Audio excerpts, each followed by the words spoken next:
നമുക്കൊരു പിൻട്രസ്റ്റി സ്റ്റൈൽ വരുന്ന ഒരു അടിപൊളി ഹെയർ സ്റ്റൈൽ നോക്കിയാലോ. ഇപ്പോഴത്തെ പിള്ളേർക്ക് ഇത് എന്തായാലും ഇഷ്ടപ്പെടുവേ. അപ്പൊ ഹെയർ ആദ്യം നമ്മൾ സെന്റർ പാർട്ടീഷൻ എടുത്തിട്ട് ഇതാ ഒരു കഷ്ണം, ഒരു സെക്ഷൻ ഞാനിങ്ങനെ എടുക്കുന്നുണ്ട്. എന്നിട്ട് നമ്മൾ താഴെ വരെ പിന്നിട്ട് കൊടുക്കാം കേട്ടോ.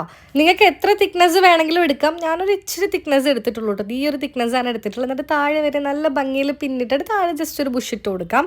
ഇതുപോലെ നമുക്ക് അപ്പുറത്തെ ഹെയറും സൈഡിലായിട്ട് ചെയ്യാം കേട്ടോ. കണ്ടോ, ഇനി ആ മുടി അവിടെ ഇരിക്കട്ടെ. ബാലൻസ് മുടിയെല്ലാം നമുക്ക് നീറ്റായിട്ടൊന്ന് കോംബ് ചെയ്തെടുക്കാം. എന്നിട്ട് നമുക്ക് സാധാരണ ബുഷോ റബ്ബർ ബാൻഡോ എന്ത് വേണമെങ്കിലും ഇടാം. എന്നിട്ട് പിന്നിട്ട ഹെയർ അത് ഇതുപോലെ എടുത്തിട്ട് താഴത്തേക്ക് കൊണ്ടുവന്നിട്ട് സ്ലൈഡ് കുത്താം. ഞാനത് ഒറ്റയ്ക്ക് ചെയ്തുകൊണ്ട് വലിയ മെനയൊന്നും ആയിട്ടില്ല. നിങ്ങൾ ചെയ്യുമ്പോൾ മെനയായിട്ട് ചെയ്യണം കേട്ടോ.